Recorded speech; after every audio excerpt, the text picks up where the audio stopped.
U.S. stocks absolutely cratered on Friday in their worst day since the volatility of September's punishing sell-off. This after the government's monthly employment report showed labor conditions remained tight despite a slowdown in hiring. And this should remove any hope that the Federal Reserve will pivot on its rate hikes. The U.S. economy added 263,000 jobs last month, and the unemployment rate fell to 3.5%. Talking heads had expected a payroll gain of 255,000 jobs and for unemployment to hold at 3.7%. So the stronger than expected readings caused all major indices to plunge. And yet, U.S. stocks managed to end the week on a positive note, snapping a 3-week losing streak. The S&P 500 was up 1.5%, the Dow 2%, and the Nasdaq 0.7% since Monday. Investors had been betting that signs of cooling in the labor market would force the Fed to change course on the rate hike path. But the employment report shows that the Fed's job is still far from over. So expect rate hikes to continue until the economy registers negative payrolls or something breaks like Britain, Switzerland, or Italy. For those who want to know what I'm doing, well, I'm still sitting on the sidelines with lots of cash. But top on my list is more real estate because real estate is also starting to show some signs of cracking, and I expect something to break sooner or later. Now, let's go to the charts.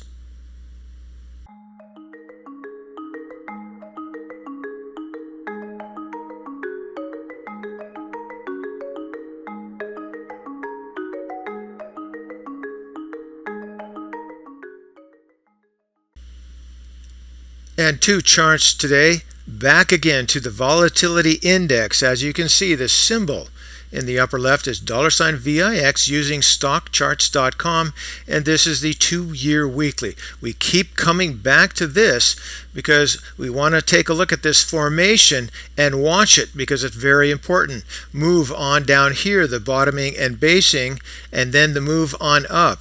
And as you can see, we have higher lows on each of these steps, but we bump up to that, say, imaginary line somewhere around that 35 level, and we get reflected back like we did here. I think the probability is that we do calm down, we come on back down here, and we move to this level here, say somewhere around that 22, perhaps even lower to that 20, but somewhere around this 200 moving average. I want to see where that next level is, if it is another increase in that step up. If so, the pattern holds, and I want to watch as we evolve into this pinch point. Again, in the pinch point, oftentimes the move can be hard on the upside or hard on the downside. If we move on the downside, then that means a rally for the stock market. But if the VIX moves hard on the upside, that's bad news. Now, back into this lower portion of the chart, here you can see the fast line bottomed, based, and moved on up. But this is just a very early move on the way up. I don't think it's over necessarily yet. We may calm down, come back down here in the, say, middle portion of the chart with the move back down to, say, 24, 22, maybe even 20. But here in the MAC, I don't think the move is over. Like this here, where the fast line came below and then came up and above, you could see that things were deteriorating. But more similar, I think, are the moves back here, such as this when the fast line came down, actually moved along with the slow line, and then moved on up. But it continued to move on up, both the fast line and the slow line, for several weeks. So again, I think this is an early stage move, so we're going to have to watch this very closely because I think it may evolve into that pinch point, which will happen in several weeks, and we really have to watch to see which way that moves the market. Now, let's take a look at our charts. And back to the 2-year weekly chart on the spiders, the SPY, and the close on Friday was 362.79, and this low here last week is definitely lower than we were here in the June-July time frame, and certainly this cluster of weekly moves here, we're definitely below that. Now, we want to look at that divergence that's starting to set up. The volume actually went up, which is not necessarily a good thing to happen here, but we're way low here. We'll have to wait and see what this finally registers early next week. But for the most part, it has been moving up, and that's not necessarily good news. I think things will calm down a bit. Now, here's what's important: the bottoming and basing in that June-July time frame. This current one, I still think we will probably bottom and base above this level here, which would mean an upward move, which would mean strengthening of the MAC. Now, it's not really all that strong because we're at a -10 level, so it is relatively weak.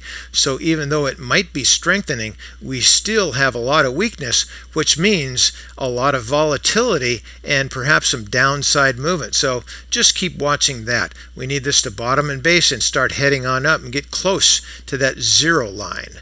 Moving there into the histogram, you can see pretty much the same thing there. We are coming on down. We have been coming on down for a while. Hopefully it'll bottom and base in this area here, and then hopefully we'll have another divergence upward move. Into the price rate of change, pretty much the same thing. This definitely shows the possibility of a divergence with that upward trend line. The same thing for the relative strength, but again, we are relatively weak at 34.18. We need to move up to that midline or 50 line, but I will say that there could still be some improvement there. Moving on here into stochastics, not going to tell you much different than we already know. And the same thing for Williams. Williams is hanging in that oversold territory below that -80. We need it to move on up. It's going to be one of the first of the oscillators to move up. So watch that. Watch it hopefully move to that -50 or midline. Back up here to the price chart. And one last look, and let me just tell you, we keep coming back to the same charts again and again and again because you need the practice. Even if you've been doing this for years, you need the practice. And once you get the practice down, you can start reading the formations better and get a better idea of what to expect in the future. You never really know, but you can set up the probabilities to what might most likely happen. So, it may be boring, but keep going back to those charts and practice, practice, practice. And also, save your cash. And for today, that's ChewDog Charts. Thank you.